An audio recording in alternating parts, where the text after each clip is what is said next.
இந்த வீடியோ பார்த்துட்டு இருக்க எல்லாருக்கும் வணக்கங்க. நம்ம சேனலில் இன்றைக்கி லாங் வீடியோவில் என்ன பார்க்க போகிறோம் அப்படின்னா, நம்ம வீட்டு மேலே ஒரு வீடு கட்டலாம் அப்படின்னு சொல்லிட்டு பிளான் போட்டுட்டோங்க.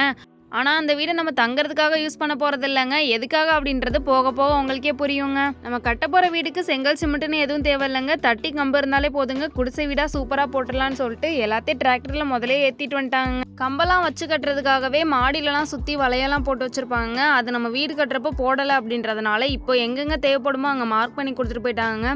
அதை ஃபர்ஸ்ட் நல்லா போட்டு வச்சிருங்க, காஞ்சதுக்கப்புறம் தான் போட முடியும் அப்படின்னு சொல்லிட்டு. நம்ம வீடு கட்டுறதுக்கு 2-3 நாளைக்கு முன்னாடி தாங்க நம்ம இந்த கம்பியை போட்டோம். ஆனால் 10 நாளைக்கு முன்னாடி போடணும் அப்படின்னு சொல்லிட்டாங்க.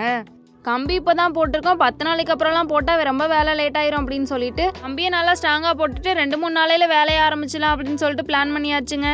சரி, பிளான்லாம் போட்டாச்சு. மாடி ரொம்ப குப்பையாக இருக்கே அப்படின்னு பிளான் போட்டால் அதுக்கு வேற கூட்டணுமேனு வந்து கூட்டிட்டு கூட்டின குப்பையெல்லாம் அள்ளிட்டு போகணுமேனு சொல்லிட்டு அதையே அள்ளிட்டு போயாச்சுங்க.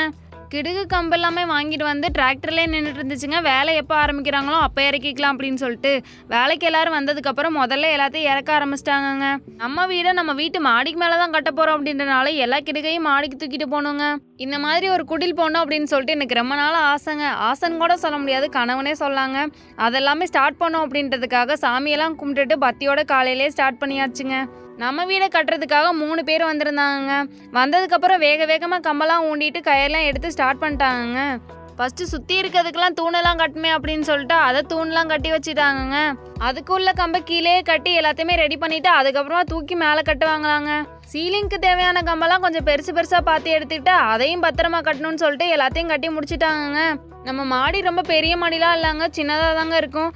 மாடி கொஞ்சம் பெருசாக இருந்தாலாவது எல்லா கம்பு தட்டி எல்லாத்தையும் மேலேயே தூக்கி வச்சுட்டு அதுக்கேற்ற அளவுலாம் நம்ம எடுத்துக்கலாங்க. சின்னதாக இருக்கனால இடமே வைக்க பத்தலை அப்படின்னு சொல்லிட்டு எல்லாத்தையும் கீழே போட்டுட்டு கயரில் என்ன அளவு வேணுமோ அந்த அளவுக்கு எல்லாத்தையும் அளந்துக்கிட்டு அதுக்கப்புறம் வந்து கம்பெல்லாம் வெட்டி எடுத்துகிட்டு போகிறாங்கங்க. கொஞ்சமாக கம்பு எடுத்துகிட்டு போயிட்டு சீலிங்கான பேஸெல்லாம் கட்ட ஆரம்பிச்சிட்டாங்க. அந்த பேஸ்லாம் கரெக்டாக இருக்கான்னு பார்க்கறதுக்காக அதுக்கு ஒரு கம்பு ரெடி பண்ணி அதையும் கரெக்டாக பார்த்துக்கிறாங்க. இந்த வேலை பார்த்துட்டு இருக்கையிலேயே கீழே இருந்து கொஞ்சமாக கம்பையும் வெட்டி எடுத்துகிட்டு வந்துடுறாங்க. நம்ம இப்படி உட்காந்து வேடிக்கை பார்க்குறப்ப அந்த வானம் வந்து ப்ளூ கலரில் மேகலாம் இருக்கிறத பார்க்கறதுக்கு ரொம்ப அழகாக இருக்குங்க. வெட்டியாக உட்காந்து வேடிக்கை பார்த்துட்டு இருக்கப்போ கூட இவ்வளோ அழகாக தெரியலைங்க. வீடியோ எடிட் பண்ணுறப்ப தான் தெரியுது இவ்வளோ அழகாக இருந்துச்சா வானம் அப்படின்ட்டு. இந்த நேரத்தில் அதுவே களைஞ்சு போயிட்டு மறுபடியும் வெயிலே அடிக்க ஆரம்பிச்சிருச்சுங்க. சீலிங்க்கு நம்ம செவரெலாம் கட்டணுமே, அதெல்லாம் விழுந்துடக்கூடாது அப்படின்னு சொல்லிட்டு உடல் நிறைய கம்பெல்லாம் கட்டிட்டு இருந்தாங்க. கம்பு கட்டுறதுக்கு ஈஸியாக இருக்கணும் அப்படின்னு சொல்கிறதுக்காக கொச்சை கயிறு எல்லாத்தையுமே நம்ம தண்ணிக்குள்ள அமுக்கி எடுத்து வச்சுக்கிறாங்க. கம்பெல்லாத்தையுமே சுற்றி கட்டிட்டு இன்னைக்கு கிடுக கட்டணும் அப்படின்னு சொல்லிட்டு பெருசு சிறுசுன்னு சைஸ் பார்த்து வாங்கிட்டு வந்துருந்தாங்க. அதில் பெருசை மட்டும் எடுத்துகிட்டு வந்து எல்லாத்தையும் மொத்தமாக போட்டுட்டு இதெல்லாமே கட்டுறதுக்காக கயிறு யூஸ் பண்ண மாட்டாங்க. தென்னை மரத்தில் இருக்க பாலை தாங்க யூஸ் பண்ணுவாங்க. அதை ஆல்ரெடி அப்படியே லைட்டாக கிழிச்சு வச்சுருக்காங்க. இருந்தாலும் அது சைஸ் பெருசாக இருக்குமாங்க. அதை எல்லாத்தையுமே சின்னதாக சைஸ் சின்னதாக்கணும் அப்படின்றதுக்காக குட்டியாக கிழிச்சிட்டு இருந்தாங்க. இந்த பாலையெல்லாம் எடுத்து கொண்டு போய் முன்னாடி நாளே ஊற வச்சிட்டாங்க, கட்டுறதுக்கெலாம் ஈஸியாக இருக்கும் அப்படின்ட்டு. என்னென்ன பொருள்லாம் தேவையோ அதெல்லாத்தையுமே கீழேருந்து எடுத்து வச்சு மேலே வச்சுக்கிட்டாங்க. அதுக்கப்புறமா கிடுகு எல்லாத்தையும் சீலிங்காக செட் பண்ணோம் அப்படின்னு சொல்லிட்டு சீலிங்கில் வச்சு கட்டிகிட்டு இருந்தாங்க. சீலிங்கில் வச்சு கொஞ்சமாக கட்டுறப்பவே தெரிஞ்சிருச்சுங்க கிடுகெல்லாம் பத்தாது போல் அப்படின்ட்டு. வேணுன்ற பொருள்லாம் ஃபோன் பண்ணி சொன்னாலே போதும், கொண்டு வந்து கொடுத்துருவாங்க அப்படின்னு சொல்லிட்டாங்க. சரி, ஃபோன் பண்ணி எல்லாத்தையும் கொண்டு வர சொல்லிடலாம் அப்படின்னு சொல்லிட்டு நமக்கு தேவையான பொருளாக மனப்பாடம் பண்ணி அவங்க கிட்ட சொல்லியாச்சுங்க. அது வரைக்கும் இருக்கிறத வச்சு கட்டலான்னு சொல்லிட்டு கட்டிட்டு இருந்தாங்க. அதுக்குள்ளே நம்ம ஆர்டர் போட்ட வேன்லாம் வந்துருச்சுங்க. இன்னைக்கு கிடுக்கு எல்லாத்தையுமே கீழே இறக்கணும் அப்படின்னு சொல்லிட்டு அதை எல்லாத்தையுமே ஒன்று தூக்கி போட்டு இறக்கிட்டு இருந்தோங்க.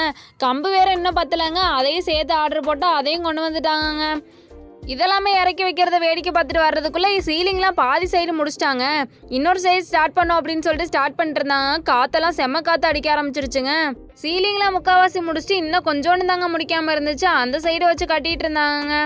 அதுக்குள்ளே அந்த கட்டுறதுக்கான பாலெல்லாம் காலியாக போயிடுச்சு போலங்க. அதை வேற கிழிக்கணும்னு சொல்லிட்டு மாடிக்கே எடுத்து வச்சு எல்லாத்தையும் சின்னதாக கிழிச்சிட்டு இருந்தாங்க. அதை எல்லாத்தையுமே நீட்டாக எடுத்து கட் பண்ணி வச்சுட்டு இந்த சைடு நின்று கட்ட முடியாது, இனி அந்த சைடு போய் தான் கட்டணும் அப்படின்னு சொல்லிட்டு அந்த சைடு நிற்கிறதுக்காக ஸ்ட்ராங்காக ஏதாவது கட்டணுன்ட்டு கொச்சை கயிறுலாம் வச்சு கட்டிட்டு இருந்தாங்க. எல்லாத்தையும் கட்டிட்டு பார்த்தா திடீர்னு அந்த பாட்டுக்கு மேலே ஏற ஆரம்பிச்சிட்டாங்க. அந்த சைடில் போட்டிருந்த கயிறுலலாம் ஒரு கம்பை தூக்கி போட்டுட்டு அது மேலே ஏறி நிற்க ஆரம்பிச்சிட்டாங்கங்க. சைடில் இருக்க எல்லாத்தையுமே கட்டிட்டு அப்படியே மேலே வந்துருவாங்களாங்க. அந்த இடத்துலலாம் எல்லாத்தையும் ஜாயின் பண்ணுற மாதிரி ஏதாவது தட்டி வைக்கணும்னு சொல்லிட்டு 4 கிடுகா வச்சு ஒன்றா கட்டி வச்சுக்கிறாங்க முதல்லையே. இதெல்லாம் இவங்க கட்டிட்டு இருக்கையிலே அந்த அண்ணா மறுபடியும் உள்ள வந்து எல்லாத்தையும் ஃபுல்லா முடிச்சிட்டாங்க. முடிச்சுட்டு பார்த்தா திடீர்னு மேலே உட்காந்துருக்காங்க. இங்க இருந்து எப்படி எல்லாத்தையும் கொடுப்பாங்க அப்படின்னு பார்த்தா அதுக்கு ஒரு கம்பு கட்டி அதுல ரெடி பண்ணி அதுல சொருகி வச்சு கொடுத்துட்டு இருக்காங்க. இவங்க இந்த வேலை பார்க்கறதுக்கு ஃபுல் அண்ட் ஃபுல் யூஸ் பண்ற ஒரே ஆயுதம் இந்த மூங்கில் நுனியை வச்சு சின்னதா செஞ்சு வச்சுக்கிறாங்க.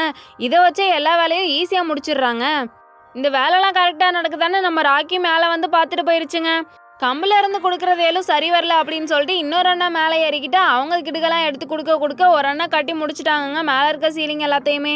இந்த வேலை மட்டும் நடக்கிறதுக்கே ஒரு நாள் ஆயிருச்சுங்க. மற்ற வேலைலாம் அடுத்த நாள் பார்த்துக்கலான்னு சொல்லிட்டு அடுத்த நாள் காலையில வந்துட்டாங்க 3 பேருமே.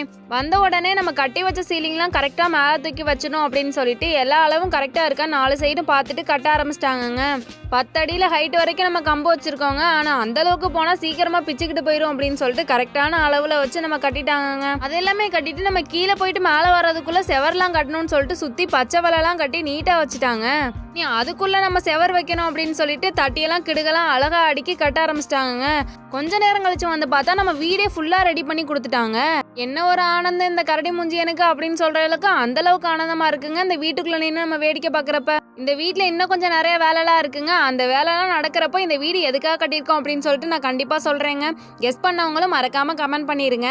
இதே மாதிரி நிறைய வீடியோஸ் பார்க்கணும்னா மறக்காம நம்ம சேனலை சப்ஸ்கிரைப் பண்ணி வச்சுக்கோங்க. இதே மாதிரி இன்ட்ரெஸ்டிங்கான வீடியோ நம்ம அடுத்து பார்க்கலாங்க.